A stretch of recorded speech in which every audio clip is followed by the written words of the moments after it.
A l'any 313, després de Crist, amb l'edicte de Milà, es posa fi a tot un període de persecució dels cristians a l'imperi romà, i és el moment en què a l'antiga Egara trobem les primeres construccions relacionades amb el culte cristià. En aquest cas corresponen a diverses cambres funeràries adossades a un edifici per determinar. En una fase posterior, sobre aquest edifici s'aixeca una basílica d'una sola nau amb una capçalera cap a l'est, i al darrere es construeix un baptisteri.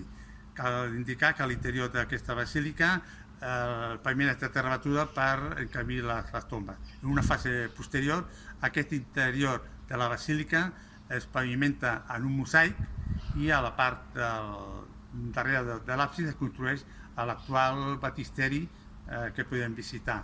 El paviment de mosaic de l'interior de la basílica té uns motius geomètrics, i només en un punt a la zona sud podem trobar un tema figuratiu amb un tema de la balena i els peixos que marquen una tumba epigràfica d'un tal Securus.